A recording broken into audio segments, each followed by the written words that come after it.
Every team, every topic, everywhere. This is Believe.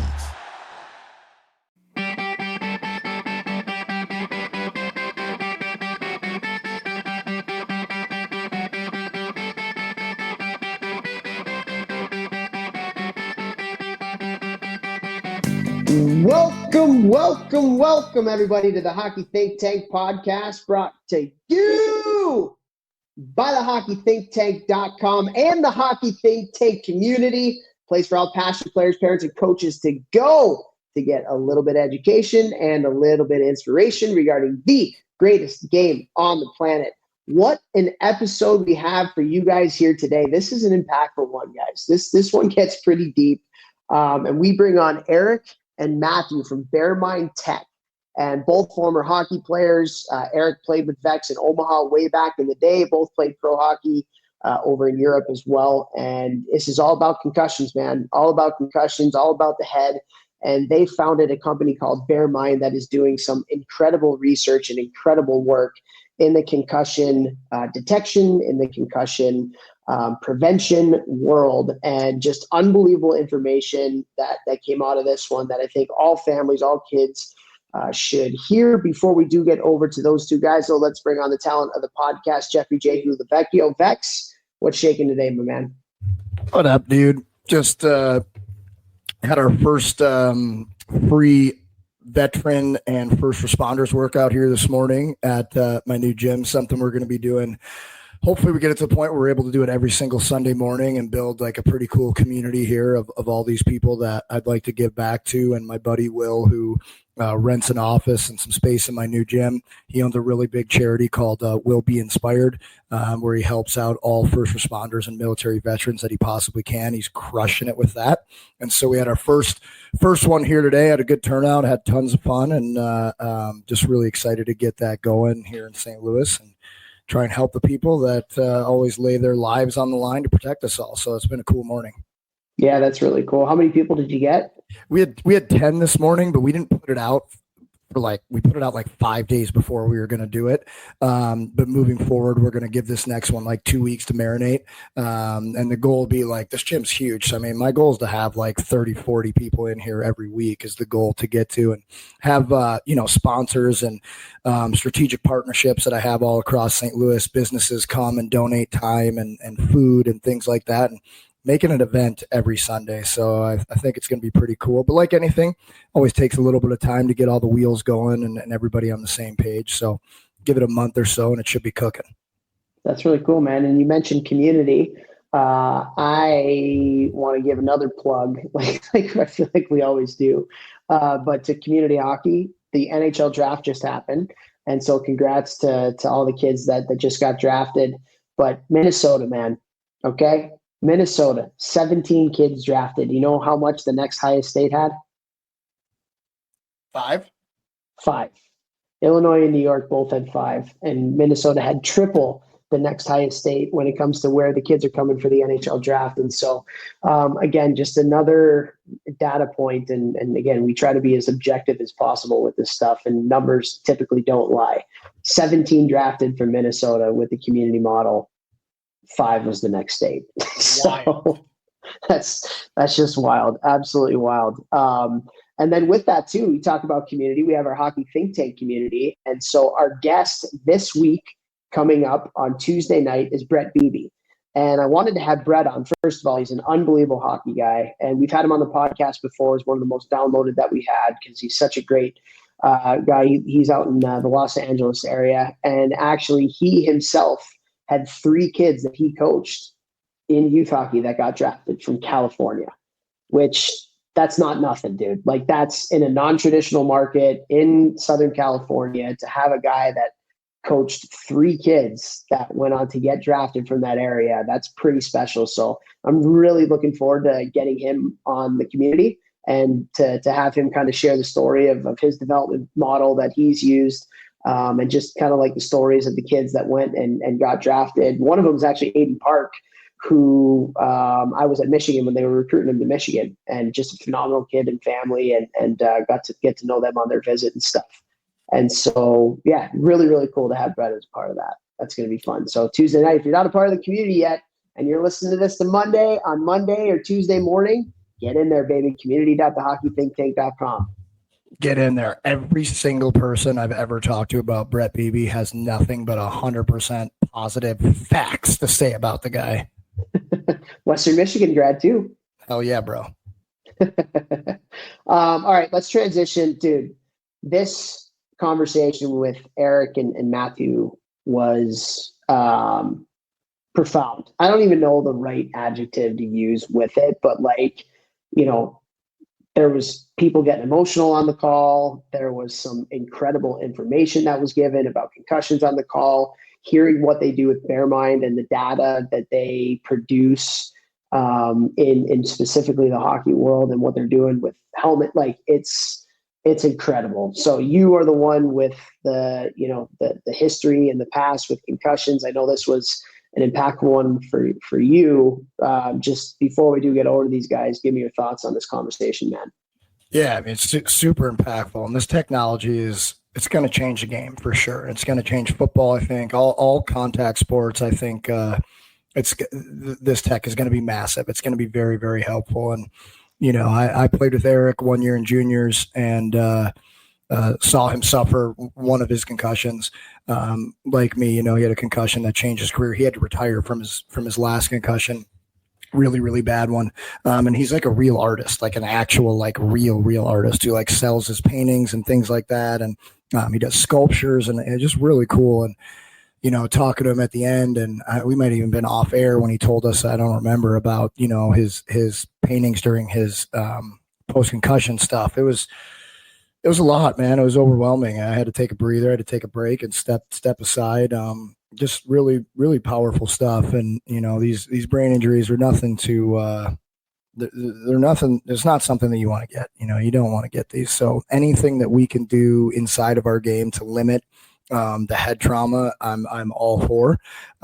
So I think that this episode is going to help a lot of people. It's going to give you a lot of insight. We talk about, you know, some training things as far as like helping to limit concussions also. And it, you know, you're going to see this tech everywhere in the next 5 to 10 years. So really, really cool one, especially for me with somebody with the concussion history that I have. So, and Eric's just an absolute great guy. So this is a fun one. Yeah, this was great. This was an impactful one. And before we do get over to them, I do have something. So every year, our group, we put together a charity hockey game in Ithaca, New York at Cornell to benefit a school in the area for kids with special needs. And our game is next weekend. And so my plea to everybody listening right now, if you can, I'm going to put my link to donate in the show notes here.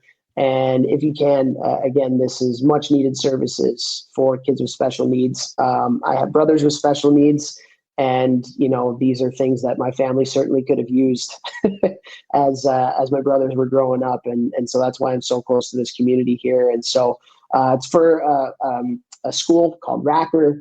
Again, essential services for individuals with special needs. And if you want to donate, no pressure to do so, but we'll put that link on the bottom of the show notes here. But really looking forward to that. We do it every year, and it'll be a lot of fun. And with that, we do have some people that we want to thank first and foremost before we do get over to Matthew and Eric here. First is our title sponsor, icehockeysystems.com, the best website for all your coaching education needs. I'm actually heading out to Buffalo in a couple weeks to do some shooting with those guys, shoot some videos and some hockey development type stuff to get up on the site. They got some really cool things in the hopper, getting ready to get released to the world.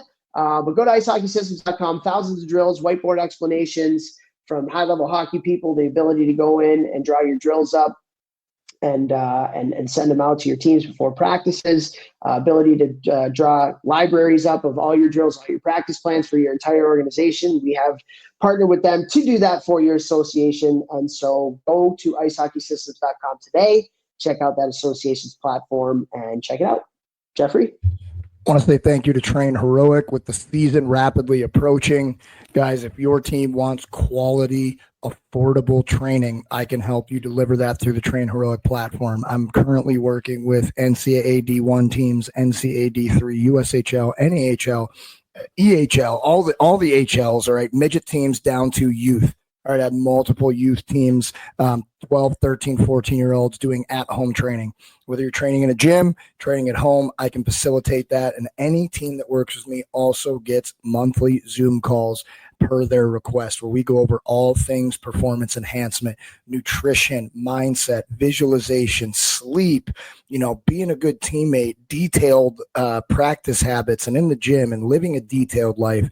So just tons of value. My whole goal with using Trainer Oak is to help as many freaking hockey players as I can. So if you're a team that just wants to hear about it, please reach out to me, jeff@gmbm.com. You can email me.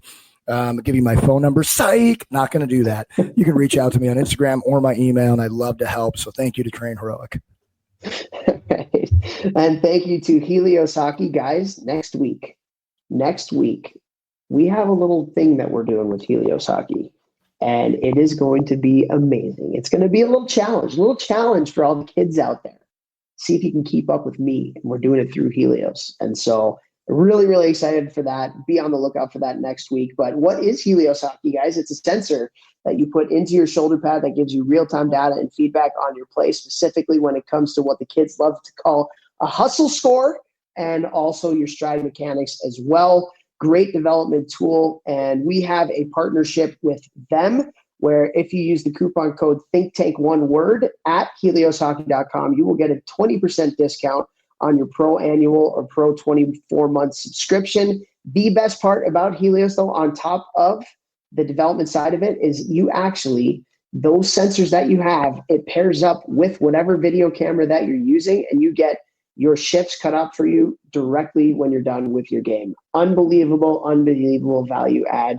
No brainer to get. So go to helioshockey.com today and check that out. And we also want to thank Crossbar, an unbelievable end-to-end software solution to help you run your youth hockey organization. I know a ton of different hockey directors that have made the switch from some of the big box type stuff over to Crossbar, and they've been so happy that they did. And so what is it? It gives you a really sleek website design for your website, registration for things like your season or little things like drop-ins and clinics and lessons. They've got a club scheduler, 5-star communication app, financial tools, volunteer facility management. It's just a way to make your life easier in the leadership part of your organization. So go to crossbar.org today and check that out. And thank you to all of our amazing listeners. We appreciate you guys so much, so much. And the only thing that we potentially ask for in return is if you can interact with our podcast on whatever podcast app you're using by giving us a comment, shooting us a rating or a review, downloading it or subscribing to our channel.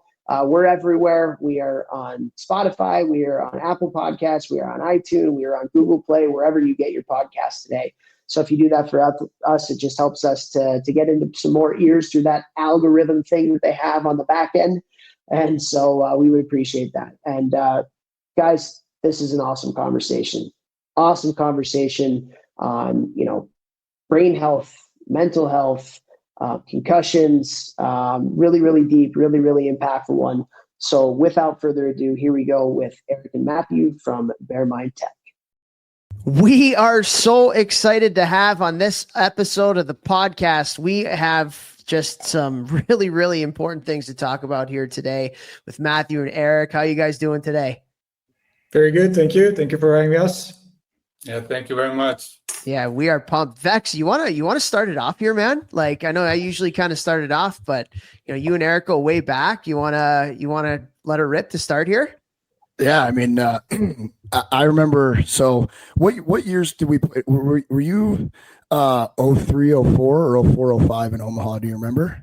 Yeah. It was 03, 04. It was 03, 04. Yeah, so I was a senior, and this guy was an absolute tank.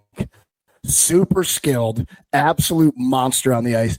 But what, aside from his disgusting hands, one of the things I remember most, and I told him this when we reconnected, and I talked to Nicky Schaus about it all the time, we were doing a drill in practice where it was one of those drills, Toph, where you got guys going both ways, catching a pass from behind them, and they both caught a pass behind them, full speed, both of them looking back.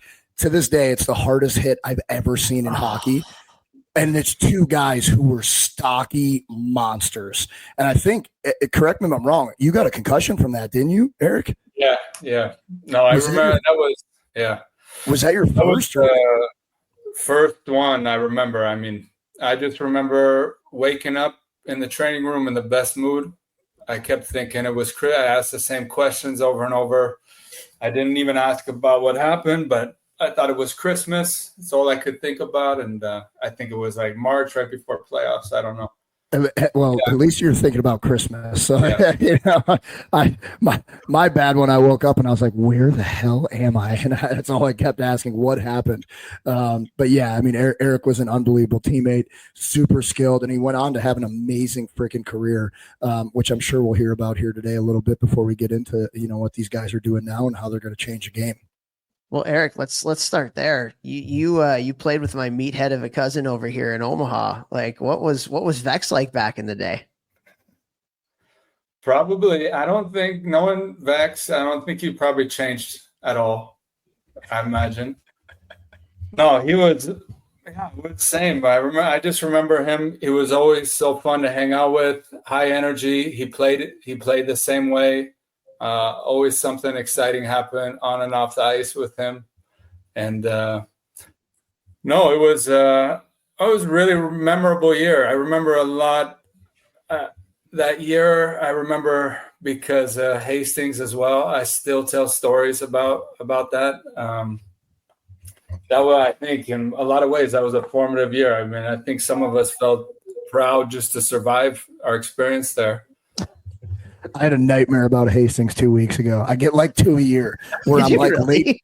Yes, literally 2 weeks ago, I woke up and I was like, this mother effer is still in there? Like, get out of there. I think I was late for something or somebody was late and I was having to fight them. I was just like, oh my God, like, come on, man.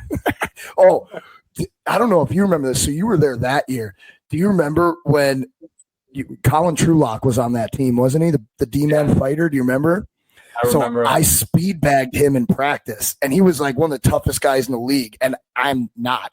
But I threw left in the fight, and he wasn't prepared for that. And then like 2 weeks later, Toph, he's like, I mean, best guy. This guy was ultimate teammate, would stand up for anybody.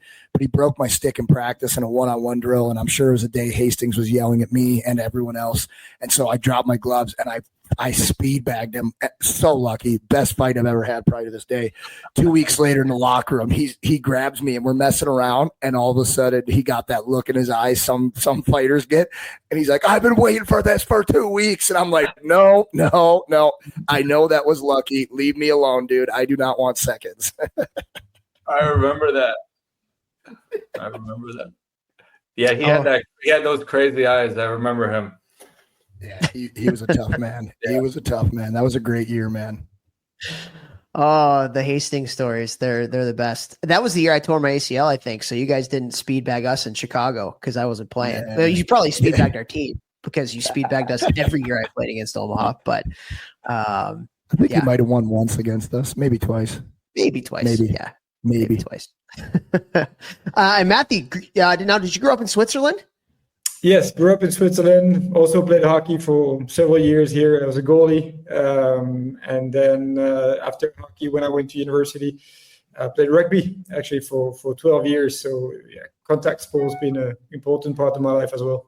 Yeah, I can imagine. So, well, it's always great. Like we've had people from Finland over on our podcast. We've had people from Sweden that are kind of known as kind of like the gold standards of youth hockey models out there as far as, population density and how many elite players they're coming on every year. What was the youth hockey experience like there in Switzerland? Just growing up as a goaltender and eventually getting the chance to play high level hockey. Talk to us a little bit about your experience there. Yeah, it was good, right? It was, I would say at the time in Switzerland, it was really the beginning of having the ability to do school and sport at the same time, which was not something that was really popular before. So I just was, around this time where it was possible to do.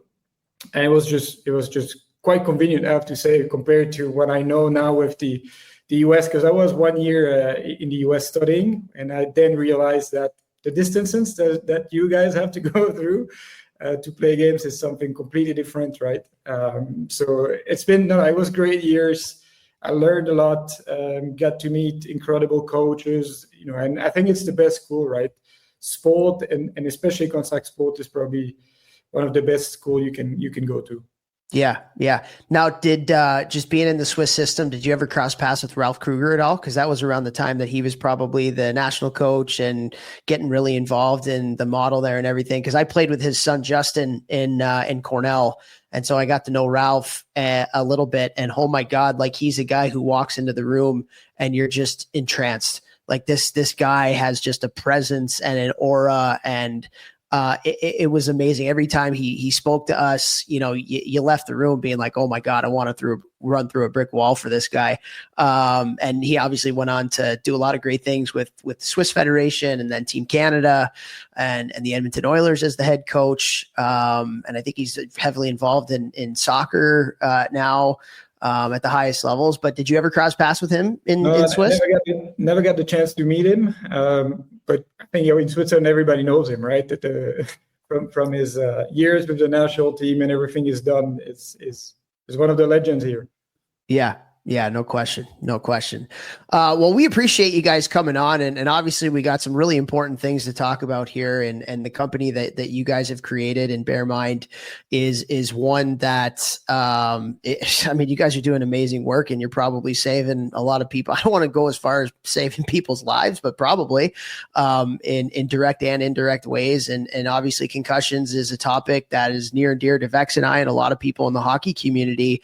And so, if you guys can, just to introduce yourselves and introduce your company to our listeners here, can you give a little bit about what Bearmind is and why you guys started it at the outset?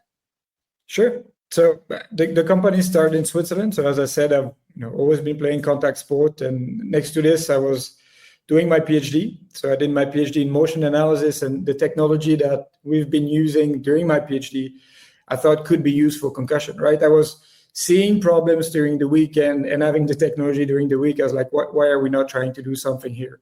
And that's kind of where we started. By the time I finished my study, it was the beginning of COVID. So a kind of change of plans. So I ended up having a lot of time to go through the research, trying to understand what's missing there and come up with a plan and really make sure that what we do is grounded in science. That's where we come from, right? And we just want it not to be another gadget, but we really want to have something that has value for the people in the field. And what we do is a sensor. We're a head impact monitoring company. So we add sensor in the helmet, and these sensors collect information about all the hits that the players receive. And that allows us to do two things, right? So the first thing is to do an automatic spotter system. So live during the game, the ATs receives flags when there's a hit they need to have specific attention on.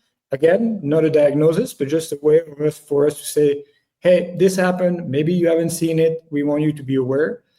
And the other thing that we bring forward is the ability to measure the exposure to repetitive head impact. Because we know from the latest science that being exposed to small and moderate impact repetitively, this affects both the risk of injury and decrease the performance of the athletes, right? So it's for us, it's important just to provide a new way and a complete picture of what it means to be constantly exposed to head impact and try to be proactive, right? At the end of the day, it's player management. I think up to today, what people have tried to do is really once there's a concussion, let's try to treat it as fast as we can so they can come back. What we're bringing is the ability to say, hey, these are the players the most at risk. These are the ones that have been the most exposed in your roster. These are the ones that needs your attention. Yeah, that's incredible. And so you mentioned, I feel like a lot of kind of thinking around concussions is around major impacts, right? Major impacts, huge hits, hits when you're not looking, things like that. But you mentioned in there little micro repetitive kind of,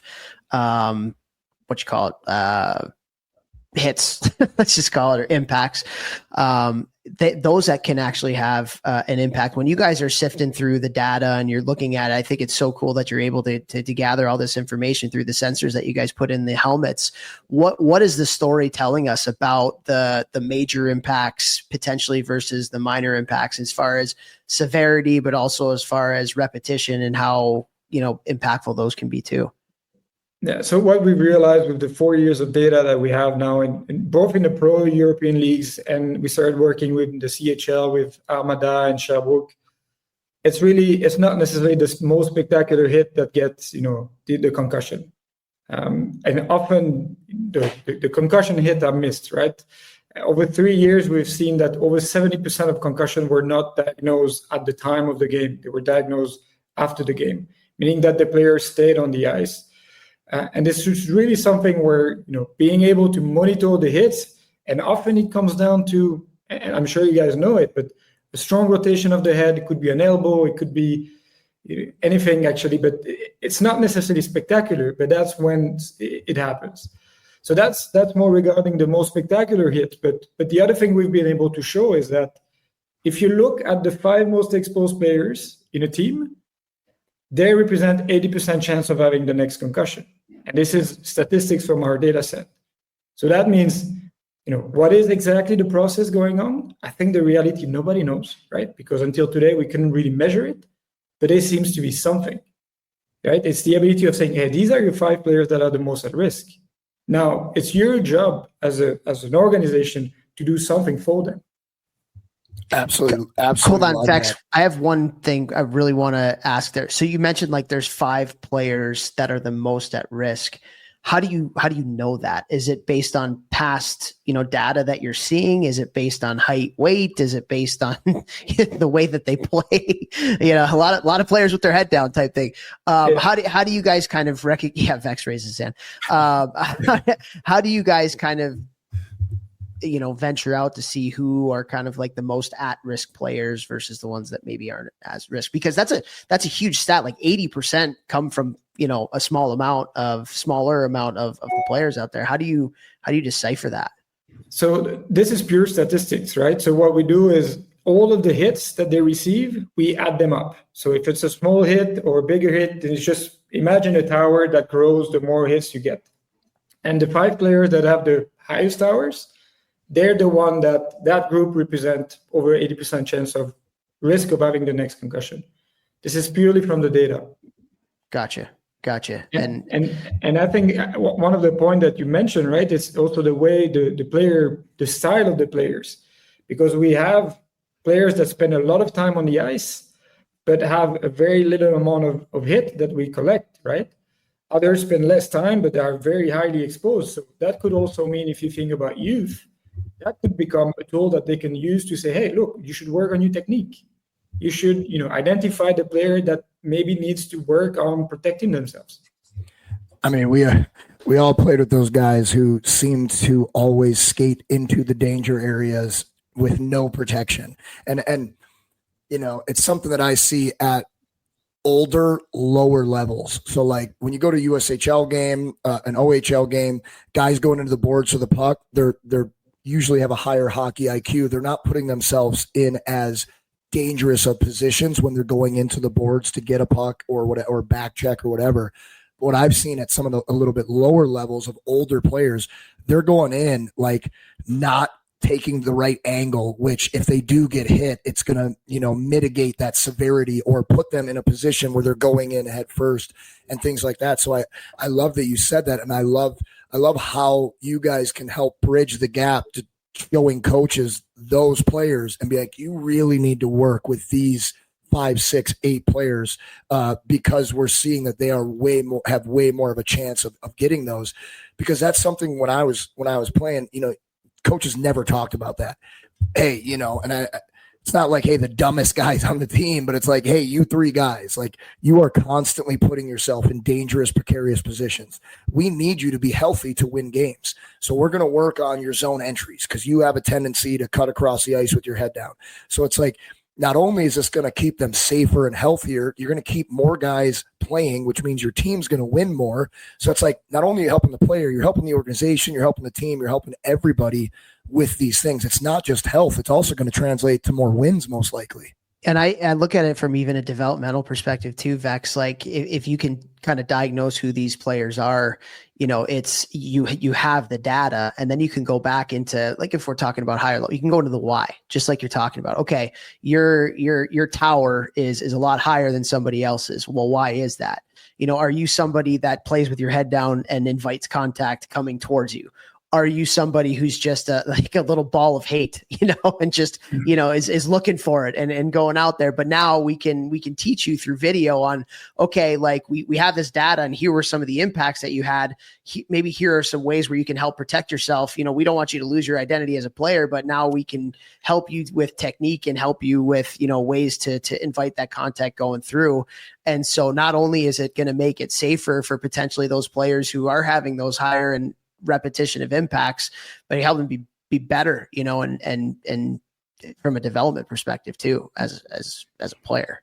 And one thing that's been interesting is often people think that it's the guy that hit the most will have the highest accumulation. In reality, it's not the case. It's not what we've observed, right? This big guy, the guy that go to contact, when they go to contact, they're ready to go, right? Their muscles are pre-activated. So the whole mass of their body is going into contact.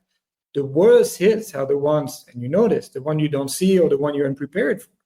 And that's really where, exactly what you mentioned, learning how to protect yourself is key.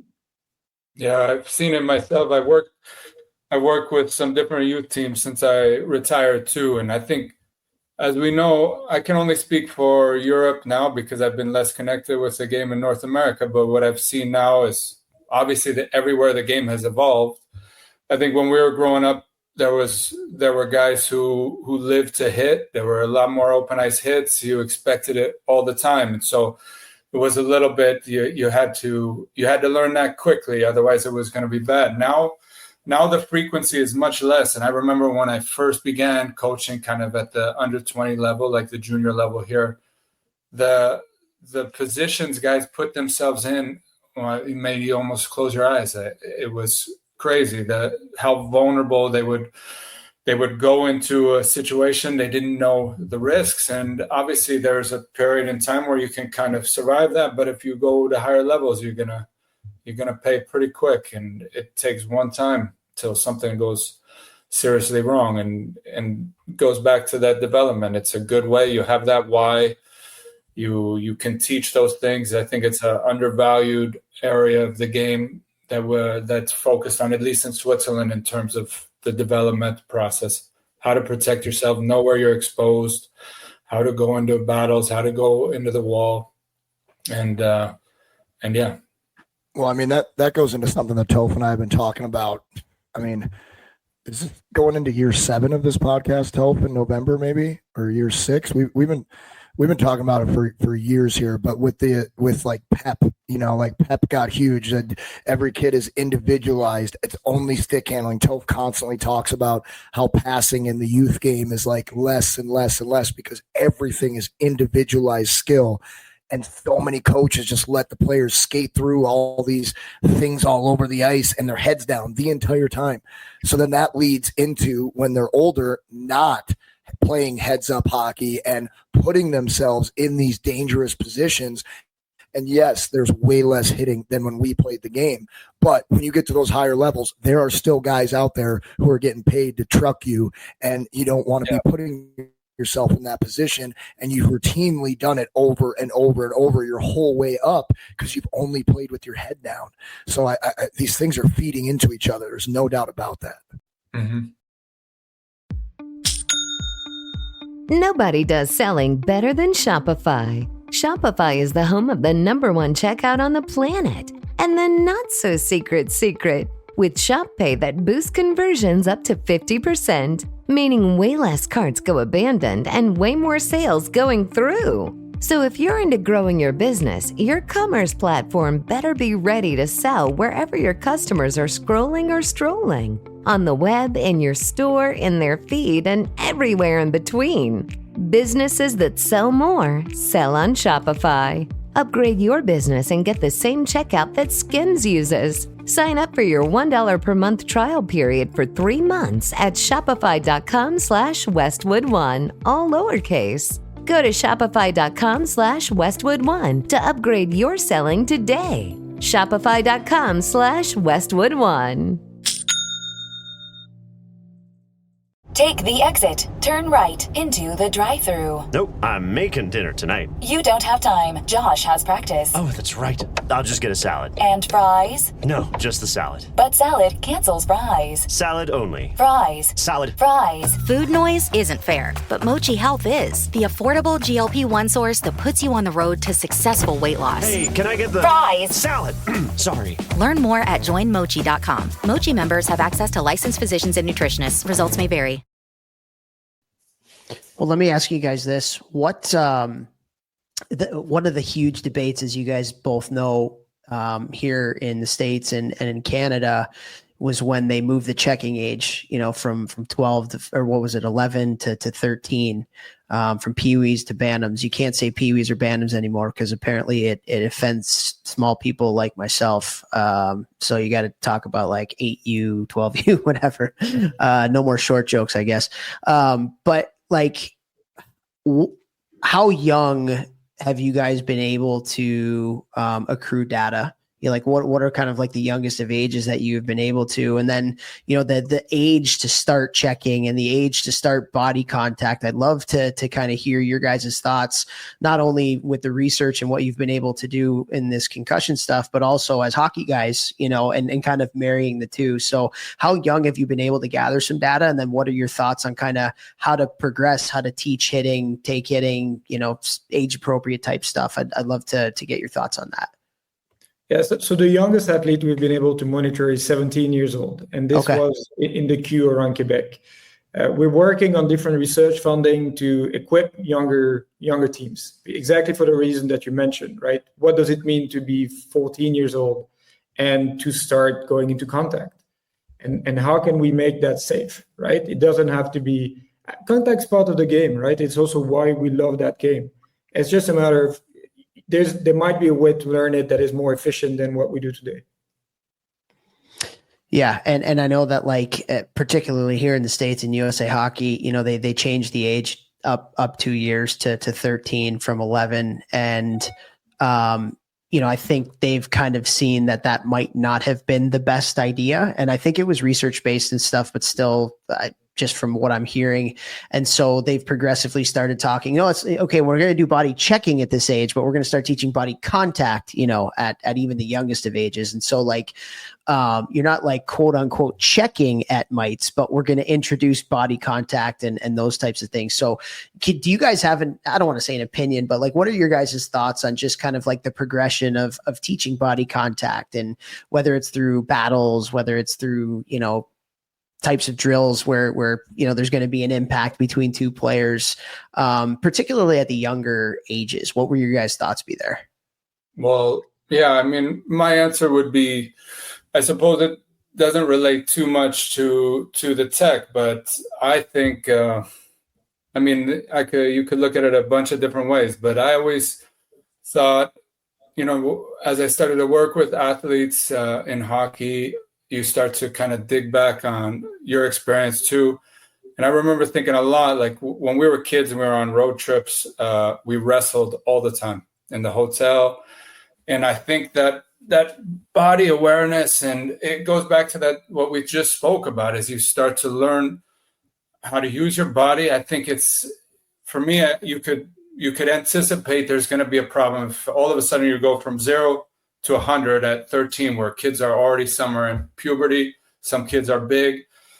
Nobody's really learned the limits. Nobody's really learned how to protect themselves. So I really believe there should be a progression. It's a contact game. You can implement some parameters and start to teach. It's another skill. I mean, like you said, I have a lot of critique about just doing stick handling. I think there's a lot of undervalued skills of the game that are less glamorous, that are probably the most important ones.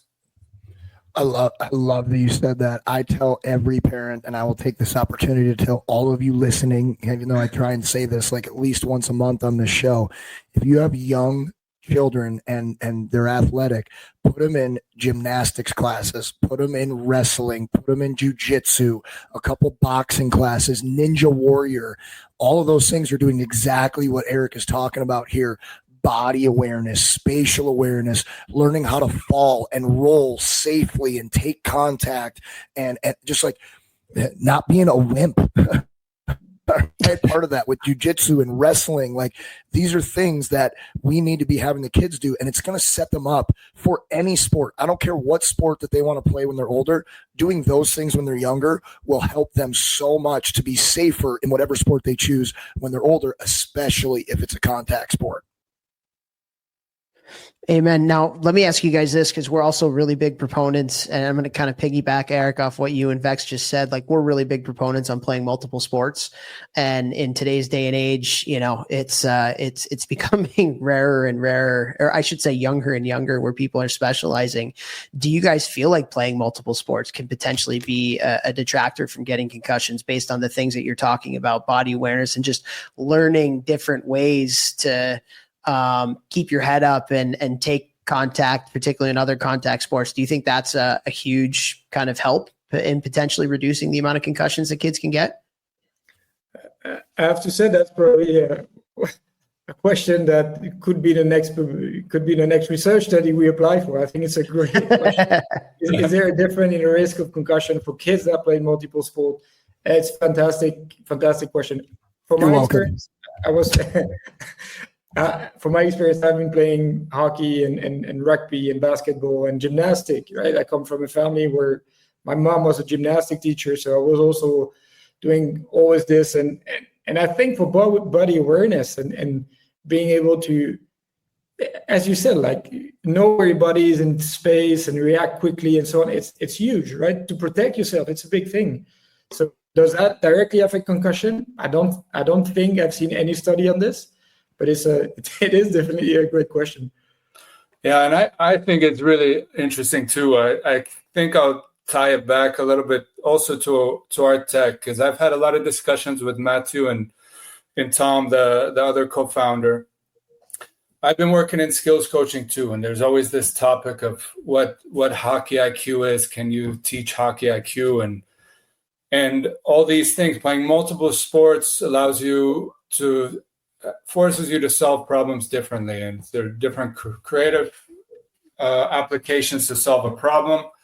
And I think that's what the game is. Our ability, the high IQ players, they're not always the fastest guys, the best hands. They don't have the best toolbox or whatever you want to call it, but they're able to intake a lot of information, process that information quick, work with using their eyes and make quick decisions. And so I've said a lot to the guys, like, I also see this as a huge performance tool. We spend so much time looking at the analytics of the physical load. We adopt our practices. We schedule things different. We have rest days. We do different things, but it's half the picture. You know what when you really think of performance, is how well is our mind working? You know, these cumulative impacts, like each time, it's a difference between the game feeling really fast and you got that tunnel vision along the wall, or your brain is fresh and you can see everything, you can process everything, because, you know, every time we get hit, you can almost connect the dots back to every injury where you start to get run down because you get a hit, your reaction time decreases a little bit, or you had a heavy week, big week of games, heavy games, playoffs, whatever it might be, and you start to depreciate a little bit, and you're not making decisions as well, and you become reactive as opposed to proactive, and then you expose yourself. And whether it's a concussion or another injury, you can almost connect those dots. And now with the two sides, you have that physical load, but the cognitive load is not there. And if you have that, you fill in that void of that unknown we're not measuring. All of a sudden now you can start to see the complete picture and manage an individual player or a team better. That's so good. Unbelievable. You depreciate and then you become reactive instead of proactive. That's such a great line to follow there in what's happening when you get run down, when you get these small hits, things like that. And that's the difference of obviously getting another concussion, staying healthy, but also, like you just said, performance enhancement. If you're always reacting, you're a step behind. you should be, like a simple thing for people to think, the D-man's coming down on the wall, instead of you reacting to getting hit. And now what? It's, I'm going to stutter step proactive to make him go that way. Well, now I open up a little bit of space. He doesn't hit me as hard and I can make a pass. That's the difference between being proactive and reactive in sports, and the cumulative head hits, also training these things that we're talking about. Amazing. Like I think this tech is going to be, obviously at the pro levels and college levels, I think it's going to be massive. Well, Vex, it even goes back to something that you talk about a lot, and that's just kind of like how important physical conditioning is for the mental, for your mind, and just kind of tying what you believe into, Eric, everything that you just talked about. Like the more fatigued you are, like the more out of shape you are in a game, even, all of a sudden, what's the first thing to go? It's the mind, and it's your ability to process the game fast. And you even think about it from, your wall sit stuff that you do go into failure, right? Like just like mentally training your mind through physicality to keep in it and keep staying mentally acute and sharp and things like that. So, kind of tying that together with what you do, Vex, like I would imagine that the more physically fit you are, going to what you just then said, Eric, like when you are tired, you're still going to be able to mentally be able to process the game a little bit faster, which potentially can lead to less concussions, less impact, and less putting yourself at risk for getting hurt at the end of the day. So it's tied together like a circle, Vex. It's like a circle. It's weird how everything is tied together, and this is something that like people in my field needs to constantly be thinking about. It's not just bigger, faster, stronger. It's work the freaking brain. It's work the coordination when guys are fresh, work the coordination when they're tired, beginning of a workout, right after a set, all these things. I've read studies where it's above the age of 25, but like your neuroplasticity, you can work on that more when you're fatigued. And like, how many people do you see, strength coaches or in gyms, where people are doing something with their brain in between sets during their workout? Very few. But it's like you said, I'm sure all of us who played got stuck in the D zone for like a 2-minute shift, and you're supposed to be over here, and all of a sudden you're on the other side of the rink. You're like, how did I get here? What am I doing? You get back to the bench. What are you doing? You're like, I don't even know. I was just trying to survive. It's because the first thing that goes is your thought process when you get tired. We're all laughing because we all have been there. Oh yeah. Well, Vex, you mentioned something that I'd love to ask you two guys about, and I feel like it's not there yet in development, but I've heard some smart people in our game start to talk about it, and it's neuroplasticity. Neuroplasticity in the brain. Like Matthew, maybe with your PhD that you have, could you talk a little bit about what neuroplasticity is and how it can potentially be a factor in what you guys are studying, but also maybe even in like development and performance and being able to optimize kind of like your mind in certain ways? Yeah. So in very short, neuroplasticity is the ability of the brain to recreate new pathways, right? And there's been a lot of research on this, and the research is really continuing. And as you said, right, it's something that is closely tied to concussion, your ability to recover and not only recover, but get where you are. And if some parts have been damaged, how can you still recreate some pathways so that you can function properly? This is, most of the research on, and this is a big topic now, most of the research is still, I would say, early stage, right? On really how we can influence this. There's been a lot of research regarding nutrition, also how nutrition can help with this, on how having the right nutrients for the brain helps with this. As you said, right, training it is a big part of it. So I think I'm pretty certain that within the next 5 years, we'll know much more about what we can actually do and what can be trained. I love that you just said nutrition. I was 5 minutes late to the call, first time ever today, because they told us. Sorry, just got a bug in my throat there. My bad. Oh, sorry. I was working with one of the best running backs in the entire National Football League. Sorry. I had one of my running backs in here literally right before this call. And man, this guy's face, his face shape, his eyes, he looks completely different than when I saw him a year ago.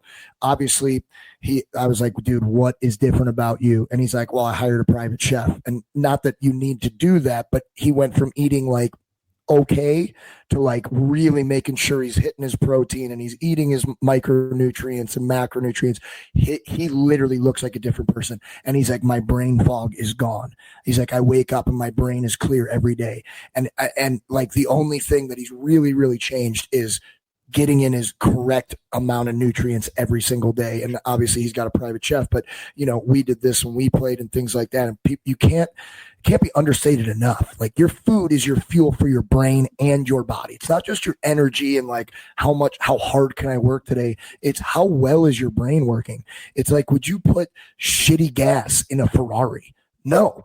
You put the expensive gas that keeps that Ferrari working like a Ferrari. You don't want that baby slowing down. You want it to be able to work at all speeds, all cylinders, and that is the food, that is the fuel, the food for our brain. Like, people, you got to understand this. You want to be a better athlete, sleep better, eat better. First two things I tell everyone: sleep better, eat better. You're instantly a better athlete, better student in school too. Yeah. Better person, just in a better mood. Yes. Yeah. 100%. And I think there's also now a lot of study and evidence that show that nutrition has a direct effect on concussion, right? So make sure that you have the right amount of nutrient, whether it is omega-3, whether it is creatine right now has also been, it's a big topic. But these are all things that we can do, right? And it's just a matter of making sure you eat properly. Do you guys have any type of protocols that you've come up with yet? And we don't have to go over them. I'm just wondering if you have them or any help for people. You see a player gets a concussion. Do you have like nutrition protocols, or is that something that you're going to develop? Like, bang, player got a concussion, go do this. Because when I got my bad one right after I signed in the NHL, not a big deal, I stopped eating. Because there was none of this stuff back then. I stopped eating because I didn't want my body fat to go up, because I wasn't able to exercise and work out and skate going into my first NHL training camp. And I was like, oh my God, I haven't worked out in 3 weeks. Like, I can't be eating carbs because I don't want my body fat to go up, and they think I haven't been training. And then I learned, oh my God, like, now your brain is not able to recover because you're not feeding it the stuff it needs to get fed. And all I'm thinking about is body fat. So is that something that you're going to be, is that part of your program or anything like that? So defining our own protocol, I don't think we're there yet. I think it needs more research, but for sure what we want Bearmind and our platform to become is an education platform, right? We read a lot of research, and we just want to make that research digested in some way, available to the staff and available to the players, right? So having short video where we explain, like, hey, this happened to you. These are what the things you can do, right? Maybe not saying you should take 20 grams of creatine or anything like this, but just saying, hey, this has been shown to work. We want you to be aware. Now it's your decision whether or not you want to try. Is there any advice? And he's not saying go do this. I know you got to put medical disclaimers and all this stuff, but is there anything that you've seen at a high level that works for a lot of people? Like, oh, after a concussion, we've seen that taking creatine helps. We've seen you should eat a lot of magnesium. Is there any simple overarching themes that you could tell people, like, hey, this has worked for a lot of people or help? Yeah, so it's not from our research, right? It's available in the literature, but post-concussion creatine, increasing the amount of creatine you take, I would say increasing up to 15 to 20 grams, is something that has a direct effect on the symptoms. So it kind of removes this foggy effect that you've described. And another one that has a lot of evidence is omega-3. Right? And this is not a shocking news, right? Everybody's like, you should eat good omega-3s. It's good for your brain. But it is actually good for your brain, and it helps, apparently decrease the risk of concussion. Awesome. That's great. What about just some other lifestyle type factors too?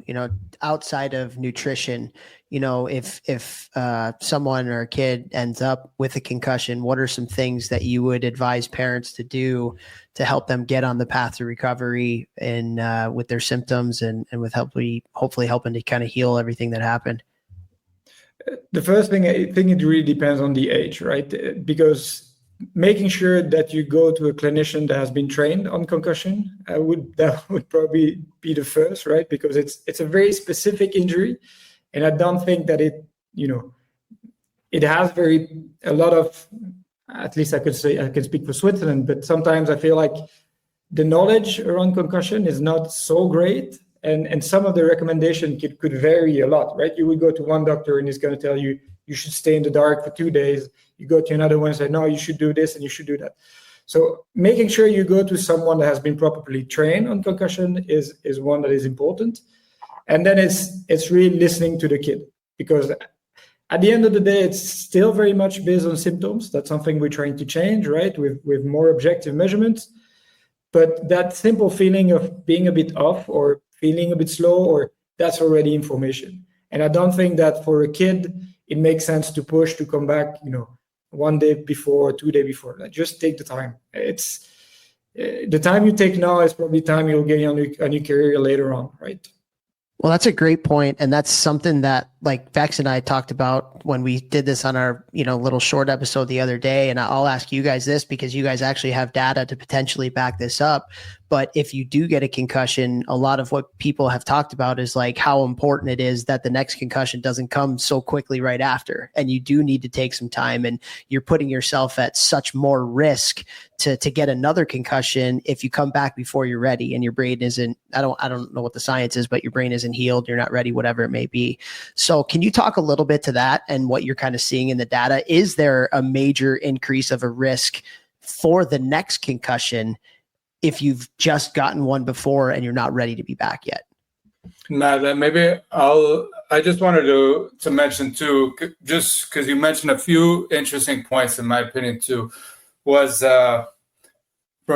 when I had to retire from concussion as well, and now you're kind of touching on a point. I think what follows the concussion is a little bit outside of our expertise. I mean, obviously we would like in the future develop resources for players, what to do to bring that curve back down and to come. Now, I had the experience of, you have a complicated concussion, and then I got disillusioned by many clinics, and I felt like in the end they weren't able to help me much. I had the good fortune to meet some people who had really more unorthodox approaches that helped me a lot, and these things I think are really valuable. Nutrition is one of them. I mean, you're not going to get at least when I had my concussion, the neurologist doesn't speak too much about nutrition, and you're gonna have to be exposed to other things. And I really, I think now it's probably a good opportunity, Mathieu, to talk about the dual task, because I had my concussion. I thought I was good. Jeff, what it's like. You come back and there's so much subjectivity. You have your own internal dialogue of, I've been on the bike. I've been back in the gym, ice. I've hit this mark physically.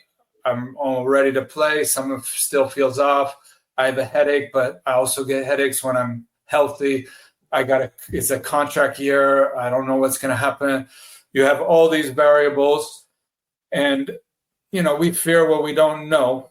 So I think by having some more objectivity, like another injury where you're at least able to base a decision in something grounded where you can weigh risks and rewards when to return. And so I came back and I probably shouldn't have. I thought I was okay. Obviously the docs give you a green light. We also all know what to say. And in the moment as a player, you always think this moment is the big one, and it's hard to zoom out when there's a lot on the line, and maybe you're having a great year, maybe someone's in your role and they're doing well, and you're thinking, shit, I better get back. But in the end, there's a difference between missing an extra week and that being the end of your career, or missing a few months or a season, and so I came back too early. And one thing I'm really excited about that Mathieu developed, he really started in his lab that he worked in, is this dual task test. Mathieu, maybe you explain that much better than I do, at least.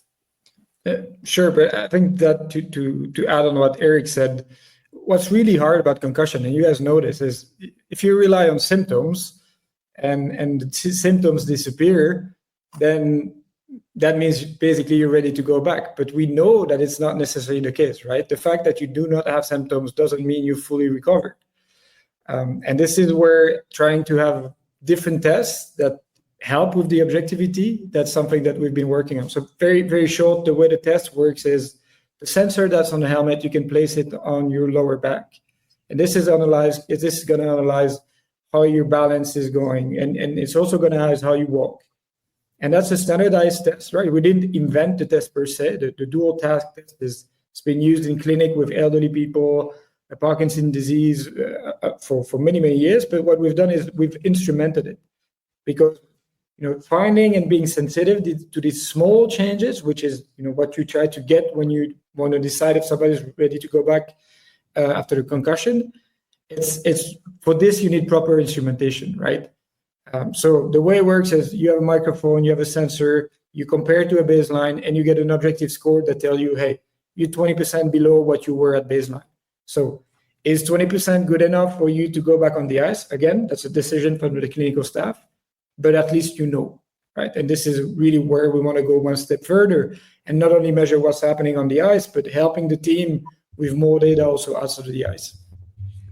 That's amazing, because, man, you just made me emotional, Eric, talking about that. I haven't thought about those. Dude, I was thinking the same thing as he was talking, and I would imagine there's a lot of us out there, and I didn't get a career-ending one and didn't have to leave because of that, but, like, there are quite a few that have, and then others like me who've had significant concussions and has affected quality of life and stuff. Vex, like I as he was talking, I'm like, dude, I wonder what Vex is thinking right now. And so sorry to interrupt, but I was just thinking back to, because I had so many. I had 14 concussions, and so like to think about like those, that inner dialogue, that was so hard. And then other guys like being like, man, you look great, like you coming back, you playing next week, and like, like he thinks I look good. Well, I have a headache right now, but did I always have headaches? I kind of feel a little bit dizzy getting off the bike, but would I have felt that way if I just did a hard sprint and I was healthy? And that those questions, and it's so subjective, and man, yeah. But then also something else you talked about too before we talked about the sensor, which sounds amazing. I mean, like, God, I wish this technology was something 15 years ago, was how every different doctor you see, they all talk about different things. Like, not one neurologist told me anything about nutrition. They just wanted to give me medicine that I still friggin' take to this day. My concussion, my bad concussion happened in 2008. I'm still taking this medicine. I tried to go off it 3 weeks ago and I felt sick again. Like, I felt like shit for like 10 days and I had to go back on it. And there's so much subjectivity with this. So like, something like your guys' what you're doing here, what you're building, what it's going to be in hockey and football and all these sports, it's bringing some more objectivity to it, which is just going to help everyone make better decisions, which is going to help the health of the athlete first and foremost. And then downstream of that, it's going to help teams win more, because you're going to be able to keep your players in the lineup for longer and have longer careers. So you don't have a guy making the decision like Eric and I had to make. I don't think I'm ready. Maybe I'm ready. Should I play tonight? And then bam, you get another one. And now your career's over, or you have to miss a season, or whatever happens from there. So that's why this stuff is just so important on so many different levels. But it's really relevant, right? Because it's invisible. It's not like if you have a broken finger where people can see. Nobody can see. And one of the main feelings that people that had concussion actually use is this loneliness. Right, you kind of feel alone. Nobody sees it, but you're not feeling great. You don't know what to do, and I think Eric is not mentioning it, but is also an artist, and I think through his art that phase where he went through that loneliness is also something that is quite clear. So it's right. I think it's for us. It's important that we do this for the players, right? Me, my co-founder Eric, most of the team actually here. They've played at some point, and everything we do, whether it is data protection, whether it is ownership of privacy and the data and all this is all in the hands of the players, and this is key for us. That's really cool. That why behind it. You guys have obviously had personal experiences with it, and that you can tell from hearing you guys talk the care that you have and how important it is to you. And when you have that purpose driven behind what you're doing, it makes it that much more impactful. 100%. Nobody does selling better than Shopify. Shopify is the home of the #1 checkout on the planet. And the not-so-secret secret, with Shop Pay that boosts conversions up to 50%, meaning way less carts go abandoned and way more sales going through. So if you're into growing your business, your commerce platform better be ready to sell wherever your customers are scrolling or strolling. On the web, in your store, in their feed, and everywhere in between. Businesses that sell more, sell on Shopify. Upgrade your business and get the same checkout that Skims uses. Sign up for your $1 per month trial period for 3 months at shopify.com/Westwood1, all lowercase. Go to shopify.com/Westwood1 to upgrade your selling today. Shopify.com/Westwood1.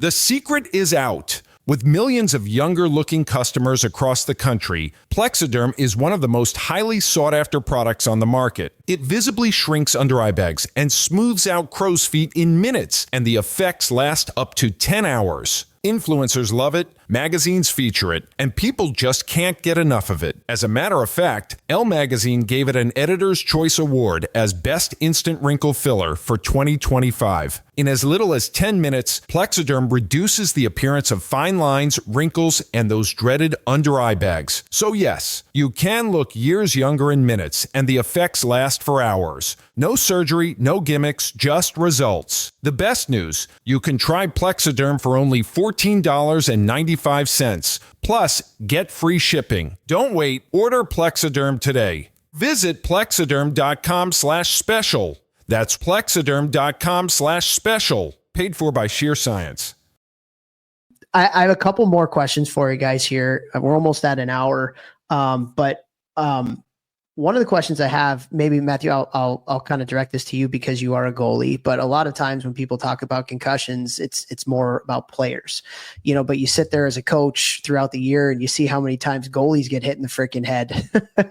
Yeah, particularly from the guys like Jeff Lavecchio, who in the first drill are buzzing things past your ears trying to score rather than, getting the goalie into the practice, particularly when he's 30 years old and playing pro hockey and he's got a 12-year-old in the net, still trying to do that. Clapper. But can you just speak, because we have a ton of youth hockey parents, coaches, kids that listen to our podcast. Can you speak a little bit about concussions from the goalie side of things? Maybe something that you've potentially seen in the research that you've done, or from personal experience of having grown up as a goaltender, because I don't think we ever talk about that, but I think it needs to be talked about because, the goalie helmet isn't, it's protective, but when you're getting shots hit, that's got to hurt. So can you talk from a goalie perspective about concussions and what you've seen?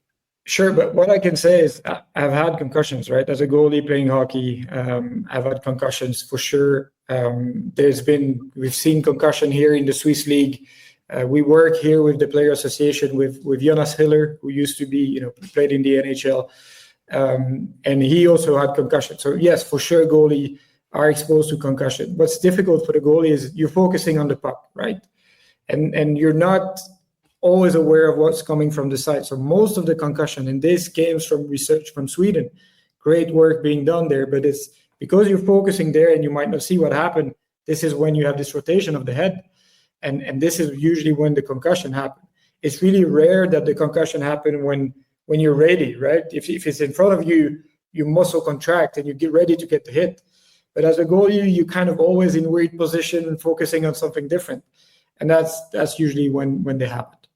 Gotcha. That's how most of mine happened. After my bad one, I was looking one way and somebody clipped my chin.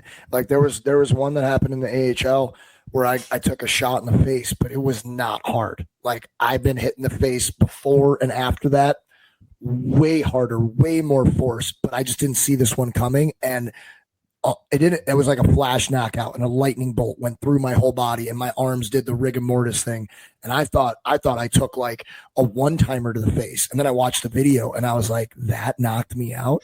And I remember my coach being like, hey, this was my second or third year back from my back concussion. I remember my coach having a meeting with me like, hey, that didn't even hit you like hard. Like, are you sure you should still be playing? And I was like, yeah, I'm fine. I'll come back. And I missed like 2 months from that one, but I got multiple concussions after that. But I played like 8 more years after that one, and that was something. And that was one of the reasons, though, that I started bringing in the eyes.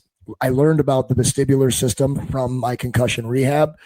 That helped me recover from it, and it also made me a better hockey player. And I was like, holy shit, no one is training their eyes in the gym. No, especially in 2008, 9, 10. It was just like lift, jump, throw. Like that was it. And I was like, why aren't we like moving around and looking at things and doing vestibular work? And so now that is something that we do every single day in here, because I'm hoping, and I've seen, not only do my athletes, like they get better at hockey from just working their eyes all the time and focusing on different things and coordination drills and vestibular drills, but it's also, I'm hoping, going to mitigate concussion severity or maybe help them, dodge some of those where, I had my eyes up on my peripheral, I caught that guy coming, or whatever it may be. Yeah. And I mean, just imagine if I'm 100% on the same page as you. Also, if when I'm doing the skills, whatever I do with the players I work with, all I talk about is the eyes as much as possible. It's eyes all the time. And I like the term eyes too, because I don't really like the heads up. Then you got all the guys just heads up, but they're not looking at anything. It's a waste of time. I tell my guys, and a lot of them that are young, they don't laugh, and it makes me mad. I'm like, hey, you're moving your head like Stevie Wonder. That is not doing anything. You're not using your eyes. You're a bobblehead. And they're like, who the hell is Stevie Wonder? And I'm like, it's a good joke. Trust me. Use your eyes, not your head. My head coach in college used to bust the balls of my classmate as a defenseman. Because, as a defenseman, you got to have your head up and survey the play, all that kind of stuff when you're bringing the puck up the ice. And he's like, there's nobody I've ever seen that has the ability to have their head up and see nothing. All right. I got one more question for you guys. Just kind of a little bit more of a big picture question. It's really cool to be able to hear the passion that you guys have for what you do. Through personal experience, through, I'm sure, some of the things that you've done that have helped people be able to prevent concussions and stuff like that.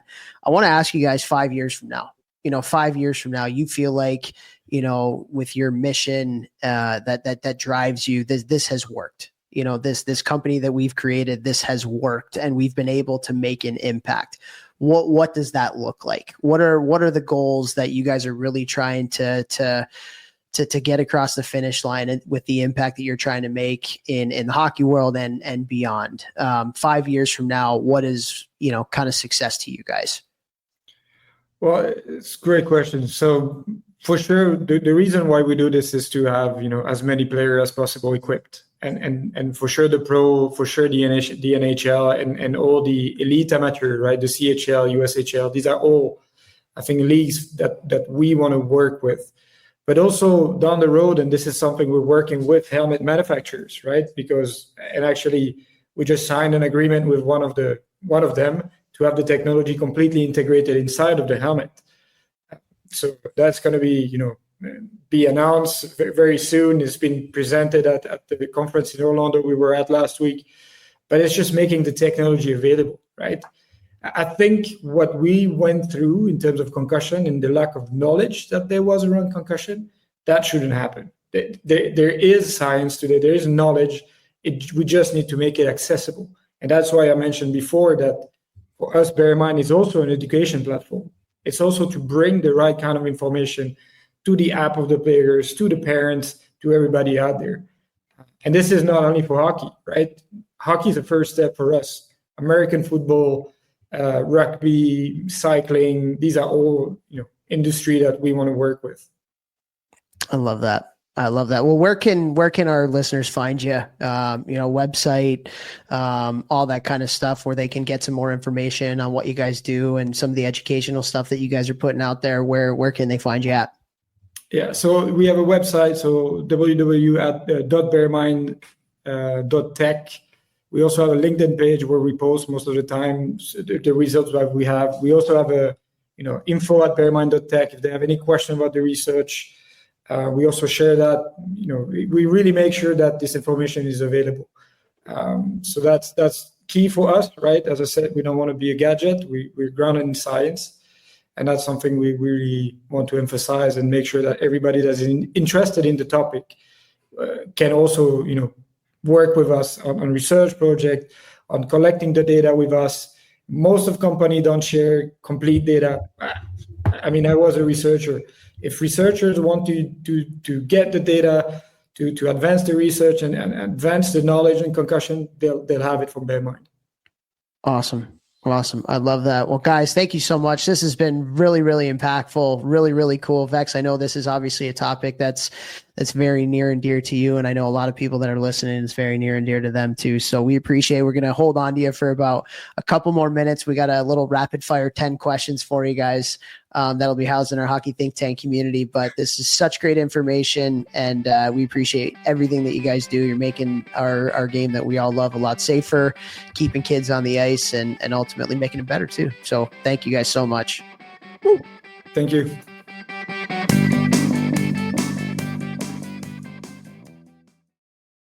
At the UPS Store, we know being a small business owner means holiday time is still go time. Still get those orders shipped time, and still re-up on stamps and supplies time. That's why this upcoming holiday, while others close up shop, we'll be open and happy to help you keep being unstoppable. Come into your local store today. Most locations are independently owned. Product services, pricing, and hours of operation may vary. See Center for details. The UPS Store. Be unstoppable. If you like the show, please take a moment to rate, review, and subscribe. It really does help the show to grow. Thank you for listening.